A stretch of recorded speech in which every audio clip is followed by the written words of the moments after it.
So you feel like Raila should step aside for you? Yes. It's high time because he has done enough. He's tired. You had a bullet wound. Yes. How did that happen? Shot. Can you see the bullet wound? Yeah. Wanasema you are a state project.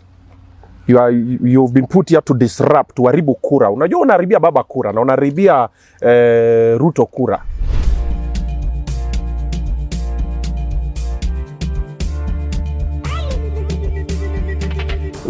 Poto, it's your boy, the chairman, Oga, the top, Oga Obinna. Guys, thank you so much for the support you're giving us on KulaCoolerShow and also on ObinnaTV. Listen, this episode was very long, like too long, and it had too much juice, too much sauce. We didn't want to chop off any part of the video. So it's gonna come in 2 parts. So the part you're watching is part 1, but part 2 is also coming immediately after you finish this one. So enjoy, remember to like, comment, and subscribe. See you. Wow, it's your boy, the chairman, Oga, the top, Oga Obinna. Welcome to another beautiful episode of the KulaCoolerShow. If you see the plates in front of me, and of course you see the shirts, you see the logo on the t-shirt, you know that we're about to eat, we're about to have a good conversation and a good time. We're about to laugh, eat, and engage. Today we've come to Serenity. We've come to a beautiful neighborhood because the gentleman that we are seated with is a living legend. He's a myth to a few who've not met him, but they just hear him and then they hear his name, everything goes crazy. He's invited us over to his humble abode, and we are honored to be seated in front of greatness. Ladies and gentlemen, I introduce to you the 5th, Wajackoya. Thank you very much. I always admire. Yes? Oh, levity. Yeah, man. Hey, you are saying? Yeah, I've admired you a lot. I never knew that I would meet you in my lifetime. To me, you are my hero. Wow. It's At first, I thought you were Nigerian. And then you met my mother. Yes. Yes. How are you? I'm fine. Just came back from the Nini campaign. My voice is gone. Yeah. But it will go on until after. Na bado unaenda ground tena. And I'm going to traverse about 10 counties. Where? So that where I step, these people, when they come in, it's done. It's done. Know, I'm like Satan. Nikingia mahali na choma kabisa. Okay. Yes, so, yeah. Hey, why is this place that cold? Well, that's why Mzungus liked here. Yeah. Wanapenda baridi. Yeah, ni wengi huko, lakini unajua, sisi ni wanyama mwitu. Yeah. So this is your office. Then any other important people living around this place? Well, we have the home of the former. Actually, these are supposed to be homes. This is Karen. Okay. So people live in Karen. Me, I came to put an office in Karen to prove the other way. That's why you see me doing things unconventionally. Okay. Watu wana campaign hivi, mi naenda hivi. Watu wanatoka kwa mlima wakija juu, mi naenda na reverse huko. Okay. So I wanted to show them that I can also put an office where they live. So that's Kijana Nini, that's the late Vice President's home. Okay. Wamali wa Kijana. Okay. And these are offices. They're multinational offices by big companies, and I happen also to have put my tent in there. Uko hapo pia. Yes. And you also live in the neighborhood. Yeah, I don't live far. I live in Hadi. Okay. Which is more cold than here. Where? Yes. Yes. And you have a couple of houses. Mali. Maybe those are things I don't talk about. Okay. Yeah, that's why people come in to say that, oh, amepewa pesa. You know, when they see me outside this way, and that's how I like it to be. They're like, huyu hana chochote. Sema umesota kwa ground hauna kitu. Yes, naendesha very banging car, and that's my life. I walk with the sandals. I meet ambassadors. I meet dignitaries when they now come to see me. Yeah. Hallelujah. When I go to the meetings, I've shed suits because I never liked them before. Okay. But I can also put them on if I want. Your deputy said that umesota pesa ya ndevu. Oh yeah. Unajua hata watoto wangu walikuwa wamekataa. My daughter was like, "Dad, you look like a monkey." I said, no. You only see monkeys in the zoo. You were born in UK. You've never been to Africa. Yeah. But when you come to Africa, how many monkeys? Then I took her to Jamaica. So when I took her to Jamaica, Montego Bay, then it was like, "Dad, huh?" She saw, but then I see these guys in the UK. I say, yeah, this is where they come from. So, do you want to call them monkeys? Say, now, Dad, you can grow your beard. So the beard story is not about people not having money to shave? No, it's family. If you look at Utienda Amolo's father, John Amolo, the late John Amolo, who is my uncle, because my grandfather is the one who follows. My grandma, ndiye anafuata Grandma Otiende. Okay. So Otiende's father, if you look at his picture and you look at me, people think maybe he went somewhere, but unfortunately, when I was born, I'm told he was not within that environment for 2 years. Oh. So I rebuke, he's not my father. You are told he was not in the area. Yeah. He was not in the vicinity. No, for 2 years. Because I was curious. Okay. How come some replica? But it's in the family. Okay. Yes. Yeah. You walk around with a lot of bling blings. This is not a bling gold bling. Watch. Bling bling is very cheap. It's for people who are cheap. But people who are brainy, they walk out with the real stuff. Okay. This is made out of hemp. Hemp. For real? This material. This is blue gold. Blue gold. Blue gold. Okay. Yeah, the gold has so many colors. I'm a gold lover, not a gold digger. Because when I was a chokora, my name was Kula Cooler. I used to eat from one bin to the other. Oh. So when they were building Intercontinental Hotel, we were very curious because how could a hotel, they used to say this is a hotel, I said, sit nazoya kiosk. So we used to look at this. So there was a Mr. Macharia who called us one day, put us in a mkokoteni because he used to carry stuff for him from Wakulima Market in the morning. Yeah. Akatupeleka Intercontinental kule nyuma. Tukaona mapipa chakula inatupa, atuambia hii ni chakula ya wazungu. Chokora hii inakuliwanga na wazungu. Sasa nyinyi mkaenge tu hapa. Zikitokezea mnalete kiosk. So we started now fearing ile najua mzungu akuli sana. Yeah. Kula kidogo hapa kidogo ingine popopo. Najua ilikuanga tamu kwanza tunakula. Tukishamaliza hiyo tunabeba ingine tunabeba. So I became a businessman. So I started being an entrepreneur by selling food from people mzungu huko Intercontinental to the hotel. So you ended up liking gold and everything. Yes. So I said no. Since I was depressed, I grew up in a heritage that was so much this way. Yeah. I need to look good.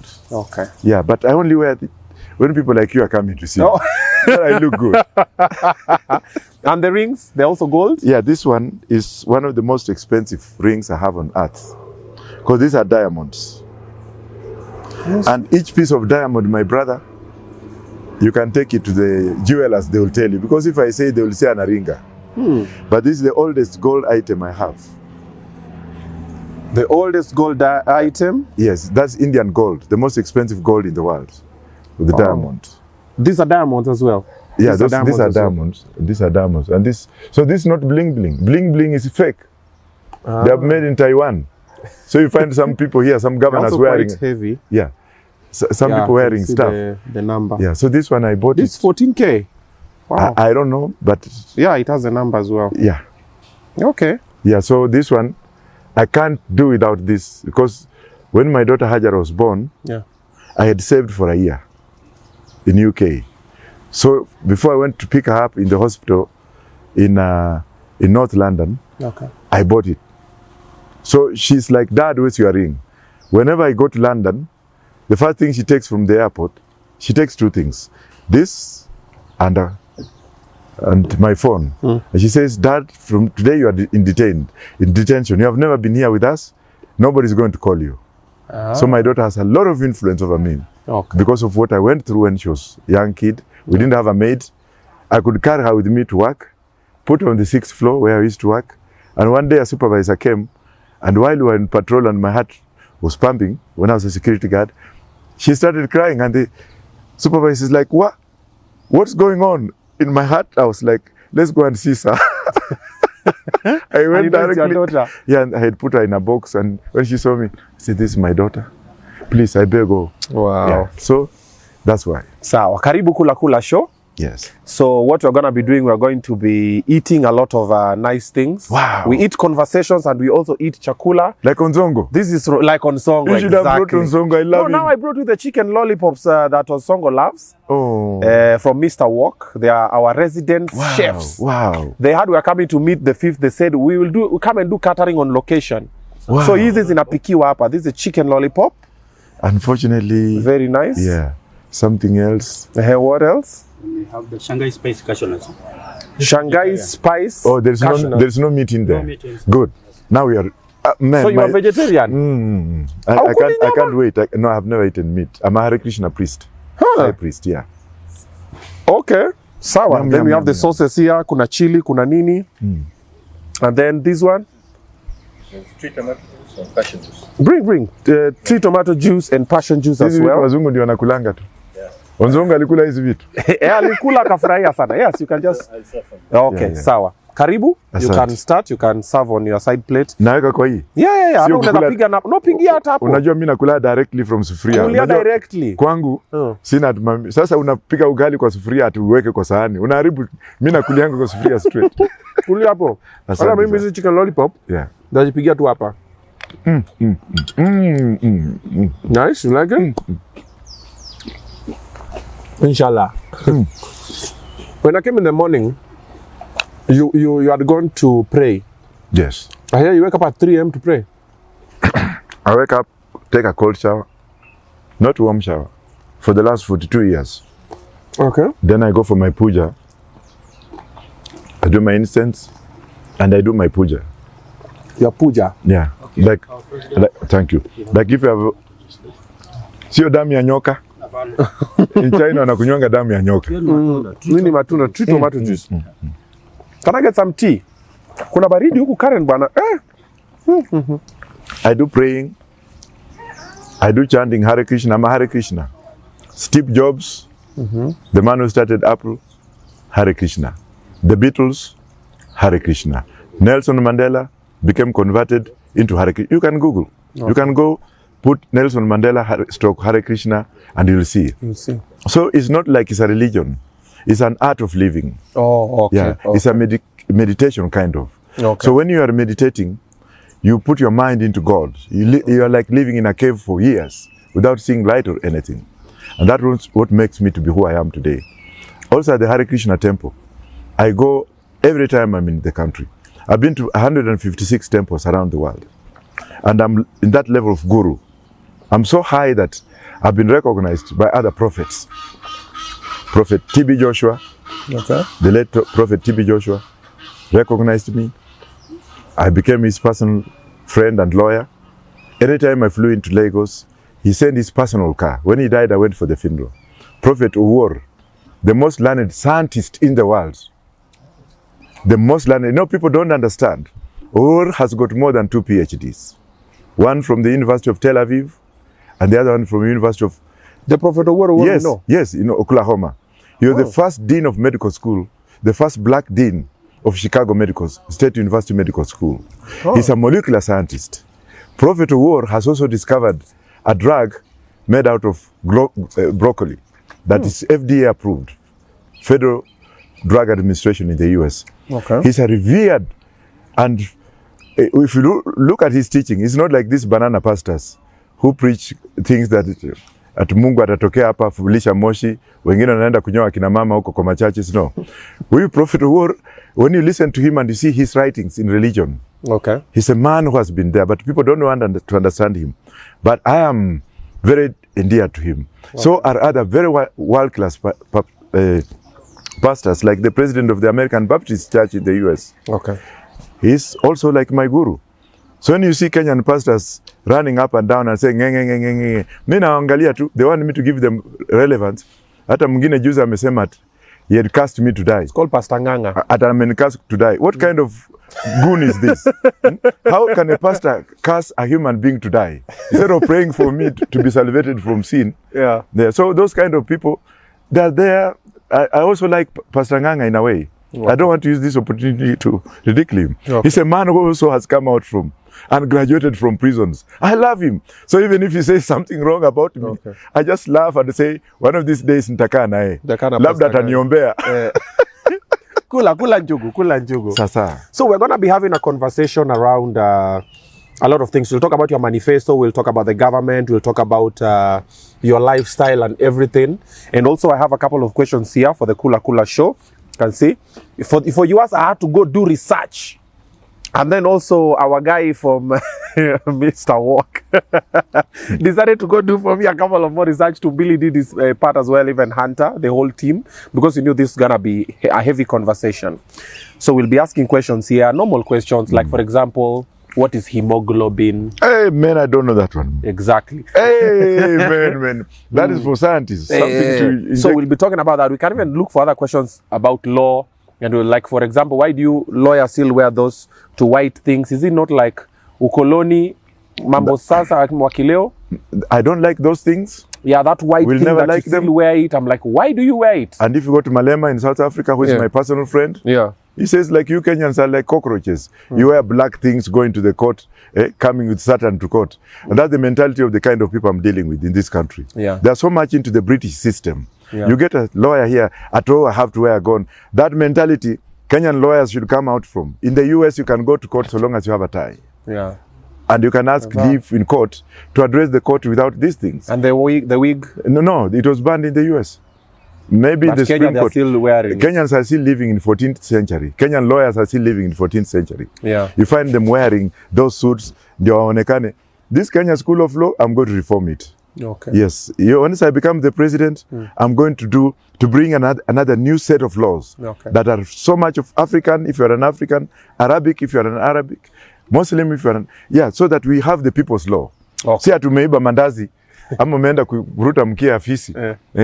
Fisi kashikwa na KWS unapelekwa kotini. Ongea na jamaa bwana, ambia bwana. Mimi nimevuruta hii manake ilikuwa inavuruta paka yangu. Find out the solution and solve it from within. Si ati kotini. So we're going to have all that conversation. We're also going to have the conversation about you and allegations about you or Robert Ouko murder and all those situations. You and Raila's family, you and your family and everything. But for now, let us start from the beginning. Who is Wajackoya? Because you are from the street. How did you end up on the street? Then how did you end up with Leaky? Because you said Leaky took you from the street, is the one who nurtured you and everything. How did that happen, the transition? Because guys see you with your durag and the thing is just another average Joe. But now there's a story behind it. From the streets, you are a policeman, you are in prison at some point. You are the first OCS of Kasarani. OCPP in Kasarani. And all that has gone. Now you have a whole law firm. And you're doing a lot of other things. Now you're running for president. Guys are just like, saying jokes. So let's start from the beginning. The Nation newspaper called me a joker. Wow. And that journalist who called me a joker, I want him to come and see whether I'm a joker here. Now they've not seen this. What about if they come to my home here in Karen? What will they say? Exactly.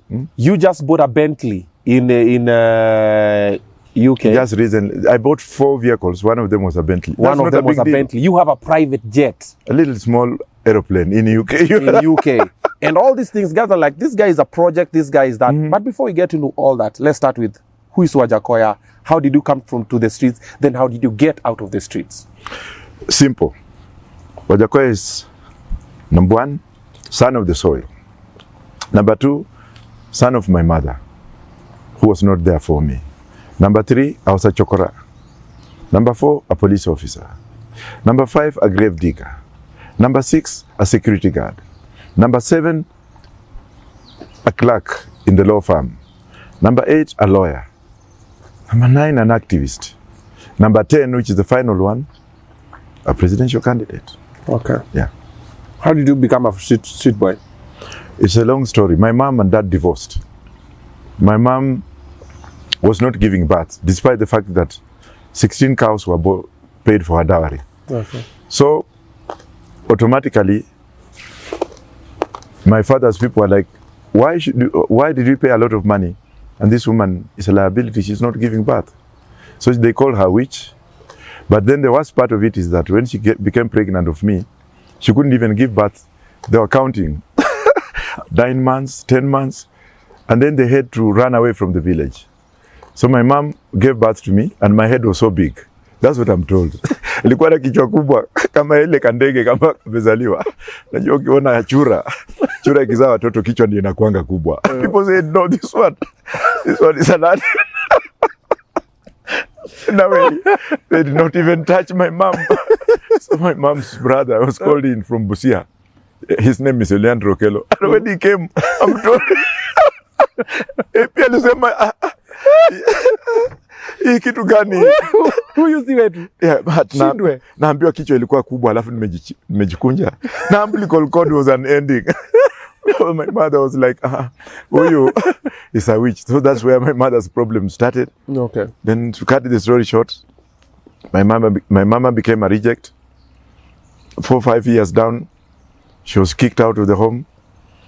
And then she left me there. So nobody was able to... When a kichwa yako mkabaki. No wonder that's why if you look at my head now, inaenda kama Mount Elgon. Inaendaga hivi hapa kuna rungu. Na makona hii. Surely you want me to remove my scarf? Hii kichwa ni Ati alikuwa ni wewe. Mtoto. Ni kichwa. I told my daughter, she's like, that's not good for you. So I was a curse in that family. Okay. In the Wanga kingdom. So from there, my curse started. And my curse walked with me. Wanasema huyu, aendi shule hapa.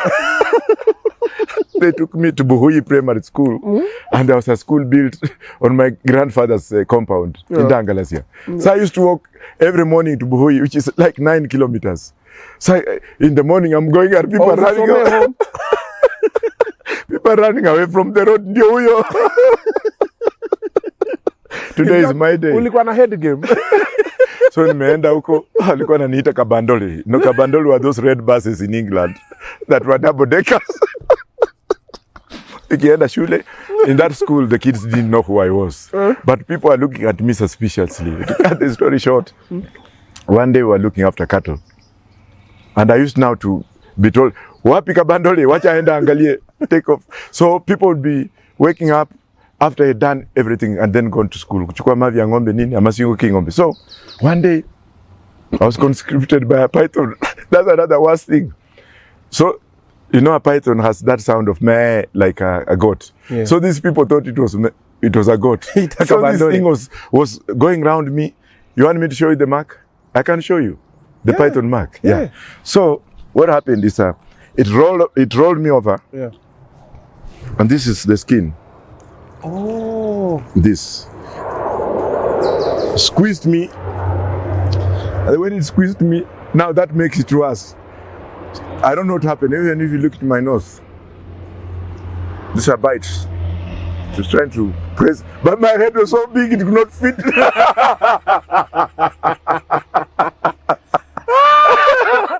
So basically your head saved you. Kabandole ilikusaidia.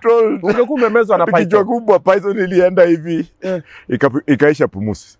So I was unconscious. I don't know for how long. Now what did they do?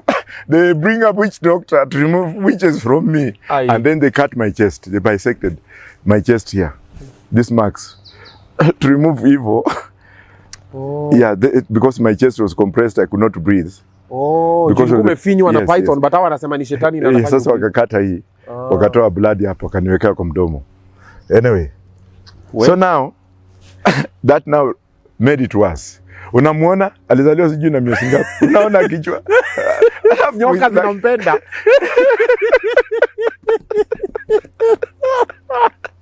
Kwa historia ya nyoka, mlipata mbali na nyoka. Mimi na nyoka tuko friends. So then after that now, things became unbearable. I started looking for my mother. I didn't know where she went from. Okay. She went, so I started going to Busia. I was told she went through that and disappeared in Uganda. From my home to Busia is very far. So while I was going, tukapitia Bumala hapo. I think it took me 1 or 2, 3 days. Who cared? Nilikuwa na ile suruali ukivaa. Unanyoga zile suruali za jamaa huko home. Zile unakaa chini unajivuruta na nini. Sasa huko nyuma matako zinaonekana. Tu macho. Ziko na vumbi. Huko na tochi. So the guy, I went and stood somewhere. Kulikuwa na ili Coast, I remember, Coast holiest tankers, zile za mafuta. Yeah. So nikakaa hapo, jamaa akaja akaniambia, akaniangalia, akasema, "Hiyo nini nataka hapa? Sina chakula. Nataka kwenda na wewe." So the guy was driving off and I was running. So I think he was looking at me in the mirror. Yeah. So he took me and then I was seated in the comfort. We reached Nairobi. Oh, that's how we came to Nairobi? Yeah, we went to his home in Kaloleni. I remember later on it was Kaloleni. He was a man of Somali origin. Then I stayed there for 2 days. He went away, he came back. He was going to buy milk. Then I'm told he was hit by a car on Jogo Road. That's how I became a chokora. Oy. So I started walking from place to place. I went to my uncle's house, he chased me away. I went to another one in Isli, the one who was now talking on TV at home. "He's my son, he's my son." He took me to Karen police station here. You know those days we had the Vagrancy Act. Ukipatikana ukitembea ovyo ovyo, ukizurura ovyo ovyo, unashikwa ndani, unapelekwa kotini Makadara, I think it was Makadara, unawekwa kwa gari moshi, gunia inaandikwa mjinga rudi kwao. I think that's what it used to be. Wow. So when I was taken to Karen police station, there was a policeman there who happened to interrogate me, and when he realized that my mom, who is a Samia, my mom was from Samia, the Abahulo tribe, sub-tribe, and he was also a Mhulo. He's the one who told them to go, he'll take me himself. Then he released me again, and I walked away around. We were there in Kariobangi. There's no street I don't know with their old names in Nairobi, like Grogan Road. I know Lanty Road, Lanty's. So I did my gig, became a squad leader. Those days we didn't have this kuvuta ni petrol or what have you. Yeah. Then we used to shower, clean ourselves in the Nairobi River, up near the museum. The museum was not even built, the modern museum. Okay. Then in the long run, I used to see people like Dr. Liki. Liki used to drive a blue Volvo. It was 240 DL. We used to be proud because now chokoras were like, and I had some little education from Buhui Primary School and whatever. So, ile 244 DL. Then I became a quiz to Liki. So Liki used to bring stuff, give it to us, chokoras. Then later on, the Hare Krishna took us in. So I became a devotee of Krishna, stayed in the temple, had a roof over my head. We used to adhere to the Hare Krishna doctrine of waking up every 3 a.m. in the morning to shower and then go to the temple, which informs you why I showered that time. Okay. Then I became that way. Then some Asian known as Ramlal Cham, he used to come in and he had a Pujo 504. I can even remember the number plate, KNN 508, a 504. So anytime it came, I could go clean it up. Then he took me to his home at City High School because he asked me, Toto, takaenda shule? Yeah. So he took me to school. He gave me a room behind City High School, which is currently Pioneer International University. And my world was boom. So I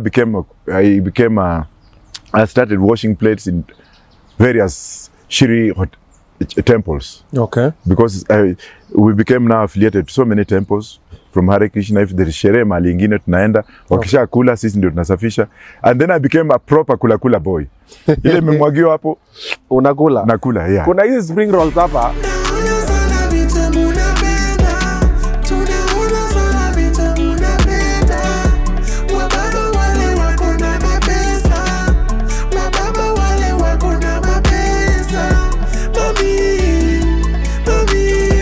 Ya fisi. Tukiangalia ni size gani? Ile nyingine. Hiyo ni ya fisi ni size gani? Mimi naonanga ni mrefu. Huko ulizo Nzongo. Nzongo ni mtoto bado atajui. Hayashika hiyo. Ananijua? Anakujua vizuri sana. Alafu Nzongo ukiwa mahali mnapenda na mabangi zako. Usijali. Hata ile ingekuwa ya bangi nikikula because America juzi nilipoenda. Kuna restaurant ziko na hii. Unakula tu na unaenda. Kula bangi. Haya, try the spring roll. Mr. Wok ameamua. Iko sawa? Very nice. Mr. Wok wakiamwanga wanaka mingi through. Watakuwa kiniletea kwa ofisi. Wanakuletea. Naweza kununua, sio ya bure. Mimi sipendi vitu ya bure. Naweza kuwa na place orders. Maana hiyo ofisi yangu ukiona, majority of my clients ni wazungu. Okay. Na wanapenda vitu kama hii. There you go. Sasa hapo tuko na uhusiano. Business iko ndani. Creating jobs before hata uingie. Haya, sasa umekaa umechukuliwa na ujamaa. You started going back to school. Your life is now working well. America, UK, India. How did this come to happen? After Form 4, I went to St. Peter's Mumias. Commando found me at the Muindi's home, JJ Commando. He was Minister for Higher Education. He liked me naturally. But Mr. Ramlal Cham was also proud of me because he used to say I was very brilliant at chasing his ducks. You know, he used to have white ducks in the compound. Zikipotea mimi ndio kwa nakimbiza hizo. Mchungaji. Naenda kuchukua na kuziweka kwa nyumba yao sometimes. So anyway, I did my Form 4, I finished. Commando asked me what was your results. I told him I got a 3rd class. He said, you got a 3rd class. They were expecting 1st class or no division. They was expecting division 1 or 2. Mimi nilipata division 3. You know me, I'm very honest.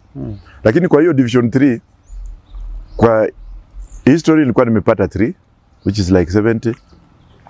Geography nimepata 5, which is like 50 na religious studies nikapata. So hizo 3 they were able to give me leeway to go for my A level. So I went to Mumias Boys.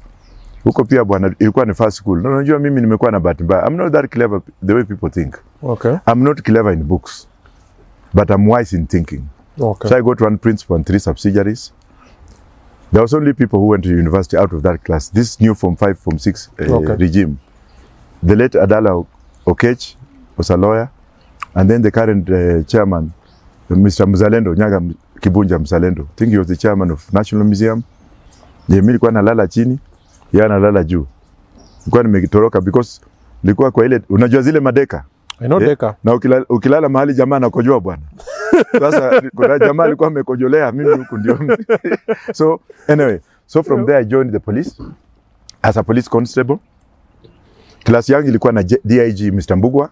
Okay. Mr. Kuriri, regional Mombasa, Mr. Kioi, Kiambu, na wengine na Mr. Sang, regional I think Taita Taveta. All your classmates are now top police bosses. Yes. Yeah. Those are your people. Yes. So now after that we went back again, the same fellows, because we were ramped up in a squad of Form 6 leavers, dropouts. So we went back to Kiganjo again. We did the special SOIP course, inspectorate course. I came back and then I was posted to Pangani, then to Kasarani. Then later on I joined the intelligence.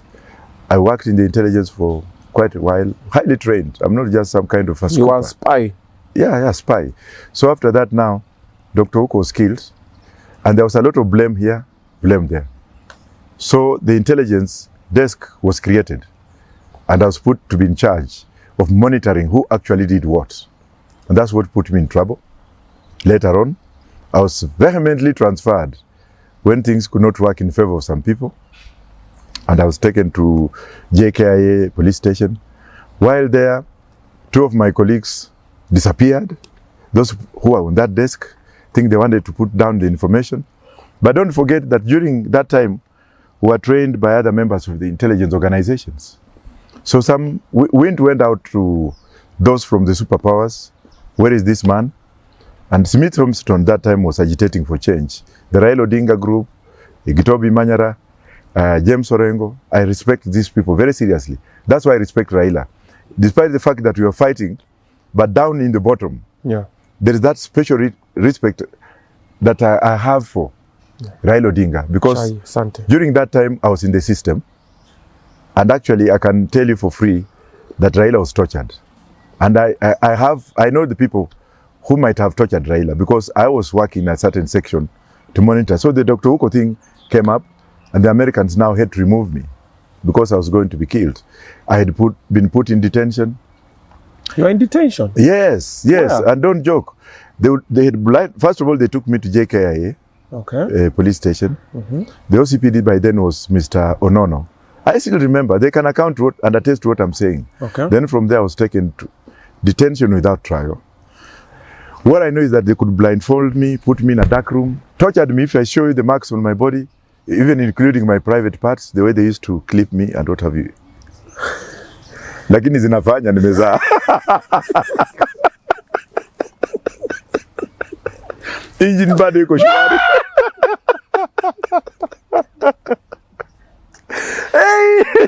Wewe umesema walikufinya mbaya sana. Unajua kitu huwa ipasuki. Labda ume na meno. Sasa ulikuwa unafinya umefanya nini? Sio mambo huko to cover up the death, because I had some stuff that they wanted to get out of me, but I dispatched them through some embassies. Wakakupiga mpaka risasi? Wewe ngoja sasa. The detention part was the worst now. Unafungwa hizo vitu. A police officer torturing another police officer from the same department. Gotten orders. So I'm taken to city mortuary at night. Wananifungulia, unajua unaenda pale unaanza kusikia calls. So umefunguliwa hivi na umefungwa ile. Unajua shati yako nilikuwa navalishwa namna gani? Hii kabuti. Unaweka mkono hivi na hivi. Sasa kifungwa inafungiwa huko nyuma. Like the ones for the hospitals for the mental, even in theater. There are some hospitals when you go to, you wear that type of ile unafungiwa nyuma. Yes. Mimi sijawahi kufanya hiyo, niliona kwa polisi. Tena ilikuwa nyeusi na sio kabuti ya kawaida. Sijui kama ilikuwa na mosquito huko ndani. Unaenda uweze yani imefungwa hivi na imefungwa namna hii. Okay. Sasa vitu zikikuuma huko ndani, my friend, unatembea ukitwist. Unajua ile muziki ya twist? Yeah. I used to play twist. Ile twist ile bag ufike. Ma bed bag nini? Wanakuingiza kwa mocha. Sasa unaenda pale. I saw things that really put me off. Thank God I don't eat meat. Jamaa amefura kwa meza pale, amepasuliwa na ameachiliwa. Wow. The main reason for them doing that was to make sure that I was completely mad. I will never tell you what I knew. But the Americans worked out. Smith Armstrong's group worked out. That's why when I went to the US, he welcomed me in his home in Virginia. Then I was smuggled out through the UK. The UK government now, wakasema pana, let him seek asylum. I can't go into details. So Ndolo Aya, who was Minister for Foreign Affairs, and Elijah Mangale, who was Minister for Agriculture, were dispatched to London to go and negotiate with the British government for my coming back, because they said, Nisipaya amekimbia na mambo yetu. But what they were afraid of is what I knew about Dr. Uko. That's when the media, and I thank the media a lot, even though they don't like me in Kenya, but I'm a darling of the media outside. Okay. They smelled wind of my detention. And then the tabloids plus the ITN, independent television, ITN, independent television news, The Guardian through Victoria Britton, who was a journalist, people like Mr. Dolden, who was a national correspondent. Yeah. They amplified the information. Yeah. Then Glenda Jackson, MP, former actress, MP for Hampstead and Switzerland, Swiss Cottage, where I had been put to stay, came up and appealed my case in the Home Office. I was given asylum status straight away. Then I became a refugee. They changed my names from whatever it is to George Walker for survival. And then I started working. You know, there once they give you freedom, you are now on your own. Hakuna kubembelezwa kukula vitu kama hii. Kula. So I worked manual jobs. I made Nigerian brothers. Indoctrinated me. Unajua kukula na chakula kwa mdomo ni tabia mbaya. Kula kwanza alafu ndio tuendelee. Hapana, grandmother yangu anakulanga hivi, alikuwa akikula hivyo, nakulanga hivi akiniongelesha. Hii ni tabia wazungu. Ngoja nikule ikiwa kwa mdomo, lakini not near where my daughters are. Oh, okay. Yeah, so I became a gravedigger. And I also lied. In UK. And I also lied. Man, I was a horrible liar. Because at night I would go to clubs. Zile za Afrika. Nimevaa mkolo na ngai. Baba na ngai mkolo na kokupa. Zile manguo. Bell bottom, nini ya West. Yeah, I was at law school while doing that. Then I became a lawyer. Yani, anaambia watu mimi am a lawyer. So people feared me. Hey, huyu jamaa bwana ni wakili. Na unajua watu wengi wana makaratasi ya immigration. So they come to me. So one day I'm digging this grave. Kwa mtoto hivi. Naona maiti inaletwa, lakini wenye wako na hiyo maiti ni watu weusi. Wakisonga naona wale ni Wakenya. Kusonga ni Shiro. Ai, na mimi nadanganyaga Shiro, mimi ni lawyer. I never lied again. Nilikuwa nataka nijikimbilie, yani nitoke kwa hii mwili niende. But wezi, wewe lazima So receive. she started crying. So the question was she mourning her baby that I was going to cry to? Ama mimi mwenye kamatanga dance na yeye. Never lie. Wachana nayo. Tangu siku hiyo sikuenda huko tena. So that's the story for how you got to London and everything. Yes. Then now James Orengo comes in. Okay. John Ward, the father of Jilly Ward. Okay. And Ndetei. Okay. Raila Odinga. Let him deny. Raila was by then an MP. Okay. He started coming to London, and by that time they were torturing this man. You know those nini. So we, with the custodians who are there was a welfare association, including Karim Mohammed, Bamtum Swale. We started throwing a ring around Raila. Could organize town hall meetings, could give him that strategy of walking around with him. His sister was my classmate at law school, Akinyi Walikoa, at Babek College. At Bolton College, Holborn College in West London. And then, for many years, I came to know a man known as Osumba Langi. He died. He's the one Raila's father used to stay in his house. Okay. And then there was Dr. Wino, who used to treat Raila's father's eyesight. So now I became so close. And I used to be Jaramogi's food tester because of the love we had for the Odinga family. What do you mean food taster? Tunakula kwanza ndio zikufe. Huh? Unakula chakula yake kwanza. Lakini unfortunately for Jaramogi. Yeah. Where was this? London. Oh, he was in London. Yeah, when he came to for his eye treatment. So food inapikwa wewe unakula kula. Na kula kidogo. Kula show kitambo alafu asikufe. Oh, yeah, asikufe. So wewe ukidedi wanajua wrong. Yeah, lakini sikunaona. Maana yake hakuwa na the mzee was so disciplined. Anakulanga corn bell, ile chakula ya home. Yeah. Na ile mboga iki, and it's a wonderful man. Yeah. No wonder that's why there is that linkage between me and the Raila family, the Odinga family. It's genuine, not fake. You know, there was stories that you don't like Raila, you're fighting Raila, you and Raila don't see eye to eye. Nobody knows this backstory. No, there's some point you used to help hide Raila. Yes. Yes. And you know, when people talk of Raila, those who are talking of Raila were born yesterday. They were not there during those days. Okay. The Raila I know is not somebody that you can just shove and push aside. Because if you come from Mumias, where I come from, he's an ejima there. When I go to Mumias, I have to speak properly. If I speak wrongly, those people who are aligned to his father, those people who are aligned to him. But the bad part that I don't like about Raila is he forgets people who have helped him. That's number one. Number two, the way he does things are the things that make me oppose him. Imposing leadership on people, that one I don't agree with him.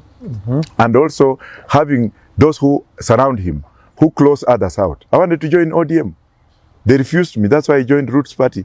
And when I formed Roots Party, for example, the same people went to register a political party and blocked me from registering that party. Same people. They are still around Raila. So how do you expect me? I wanted to join. They refused. I wanted to join other political parties. The same thing. The stigma was there. Okay. That's why I formed this. But then the question is, when Raila joined the government, he curtailed what we agreed in exile whenever he used to come there. We told him that you fight until Kwadebe na tuende mpaka mwisho. I don't know why Raila should not just give up for me, because he knows me. And that's why I'm saying, with the politics, si ya nyanya yangu na si ya nyanya mtu yoyote. Hakuna umbilical special at huyu. And that's the myopic around the Luo people and the Luo people where I come from. If you don't support Raila, you are not one of us. So therefore, I'm not one of them. So you feel like Raila should step aside for you? Yes. It's high time, because he has done enough. He's tired. And when he steps aside, he will help me build a new government which will be corrupt-free. No handouts. You are 60, what years old? 62. Raila is? Is it 77? So you guys are not really far off. Yeah, it's far, man. It's far. Now, you had a bullet wound. Yes. How did that happen? Shot. You were shot UK. where? UK. What were you doing? Why were you People being had been sending to assassinate me. People had been sent to assassinate you. That's why I got British protection. When I named some ministers to have killed Dr. Uko, Oh, they you took me named to court. people who Yes, killed Dr. Uko? yes, and the people are taken. The Moi and the ministers, the late ministers' family took me to court to gag me. That's why I don't talk about it until the case is over. Yeah, so I'm not really allowed to speak on that case. Then I was beaten up several times. Can you see the bullet wound? Yeah.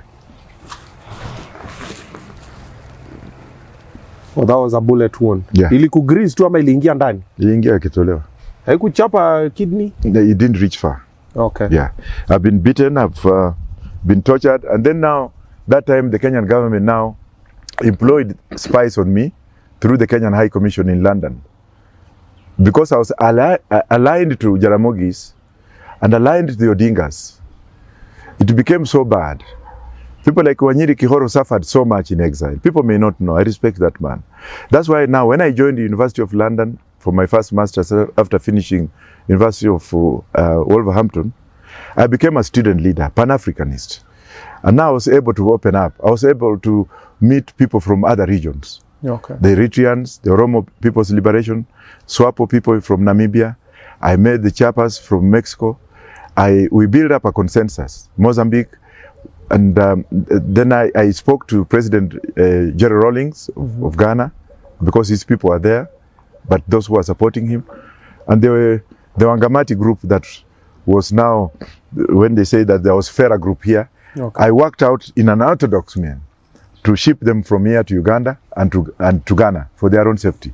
I also worked out to ship up some of these Mungiki leaders Yeah, Wow. I shipped up 4 of them. Out of the country? Yes, under Portuguese passports. Took them to Mozambique and then took them to Angola for their own safety. Wow. I'm a fighter, my friend. Hey. Ask Wariunge. Well, we are having a lot of heavy conversation here and we've not even started. Yes. And that's why I did that to protect the Kikuyus, because they're the ones who protected me when I was in the streets. So the only thing I could say thanks to was to do something for the Kikuyu community, because they were being eliminated under the guise of them wanting to overthrow Moi. That's why I shipped in Koigi Wamwere from Norway to London with Dr. Liki and the other, with Dennis Akumu, to come and explain to the world what was happening in Kenya. And that's why the UN Human Rights Commission sent in Professor Philip Sons on a fact-finding mission based on the case that we had taken to New York to find out whether Kenyan government was killing Kikuyu people. Wow. Yeah. So that's why I have not been opposed to Uhuru Kenyatta. I cannot abuse Kikuyus. I will never do that. Uhuru will point out what wrong he has done. Okay. But I've been consistently telling them, you assisted me when I was a street kid. You also assisted me outside the country. I haven't gone to that. Okay. You also assisted me in UK and US. Okay. How can I give back to the Kikuyus? Okay. My Luya people disowned me. Even right now, the Luya leadership has disowned me. The Atwoli group don't like anything to do with me. I'm an outcast to the Luya leadership. But the Kikuyus are still supporting me because I've stood with them.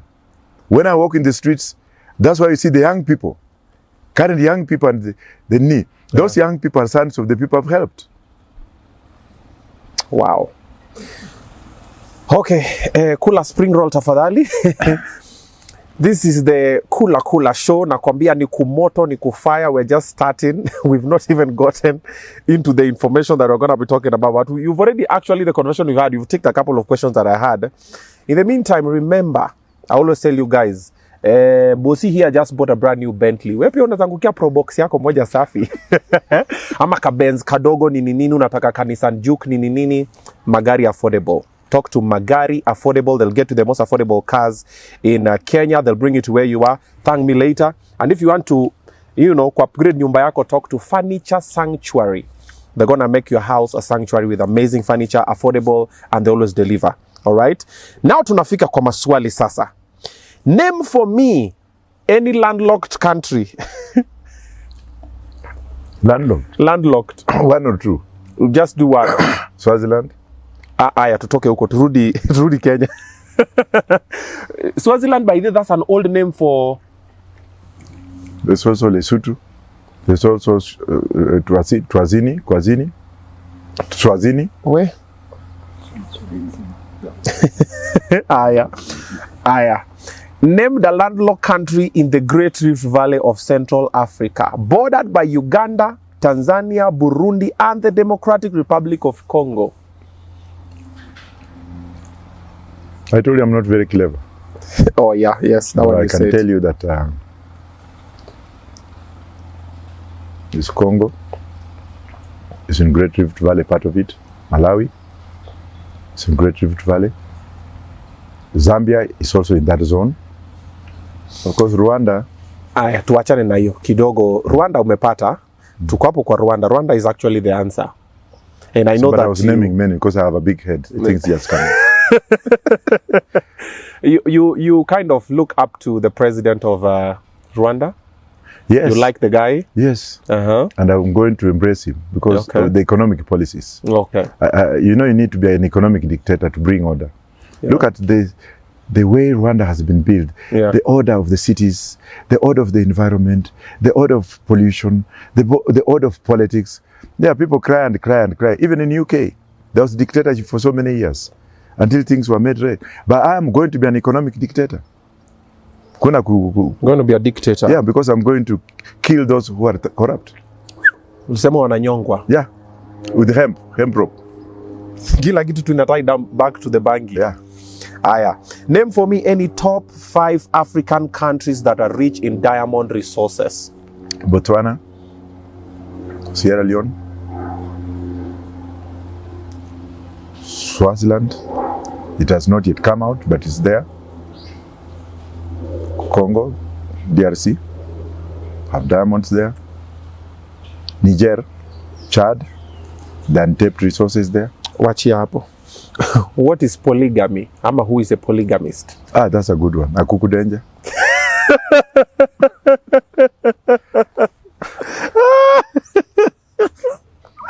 Hey.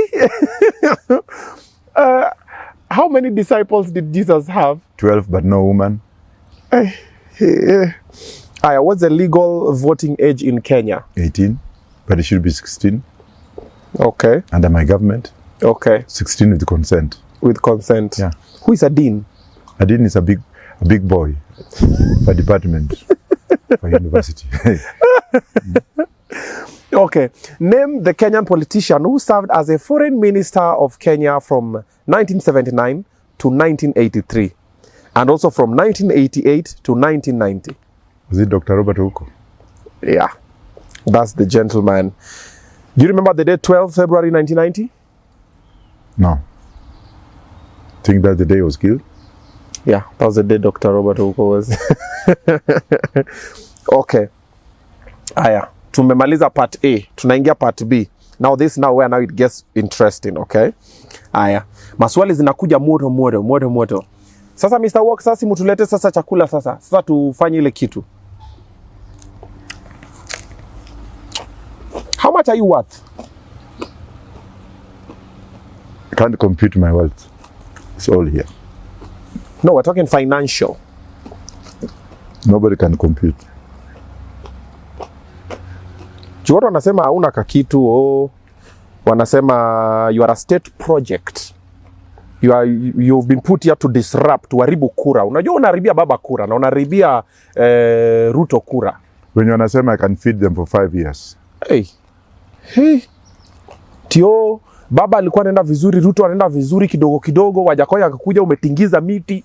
Those are the corrupt Kenyans. Yeah. Sasa wewe uone unaharibu kura. Those are the brokers who have been receiving monies from those people. Okay. Then they are seeing me closing that tap.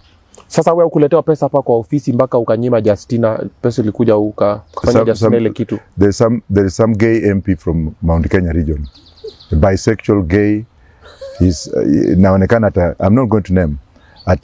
He hides under his marriage. Ako na mdomo kama kilo 10. Na kichwa sijui kama upara wa Lake Victoria. Anaenda kufungua tu mdomo, kungangua mdomo.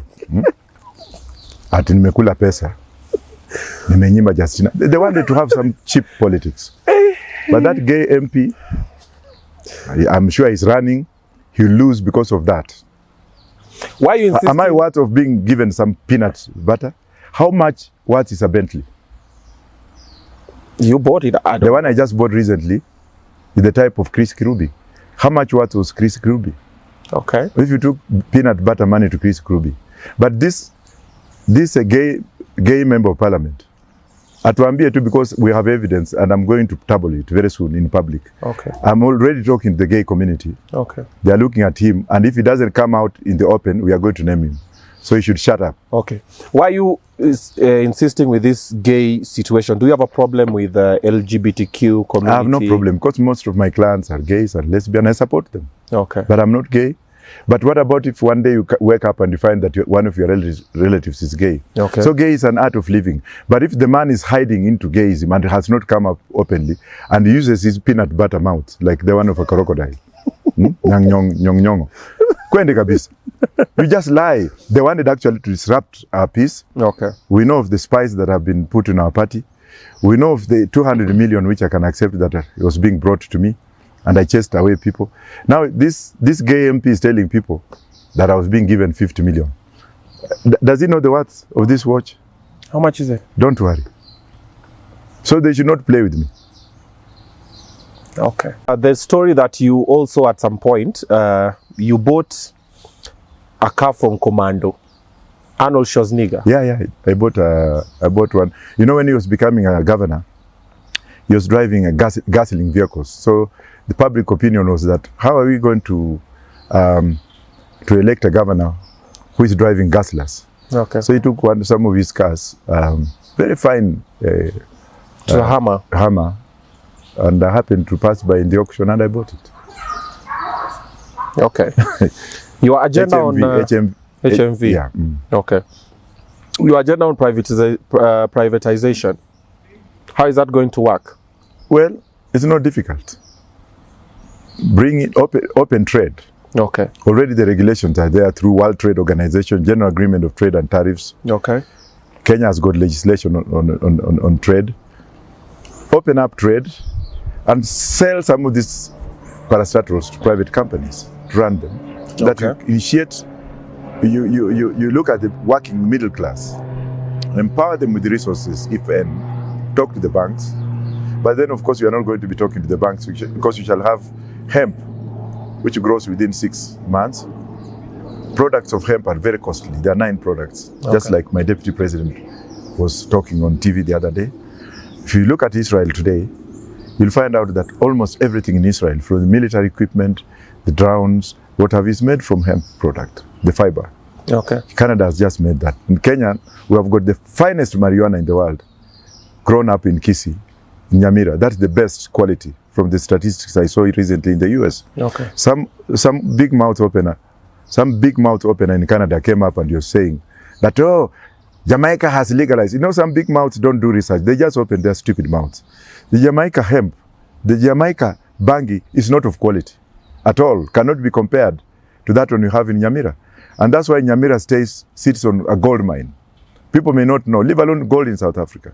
So once we grow hemp and sell, because 50 kg of hemp is $3.2 million US according to New York Stock Exchange right now.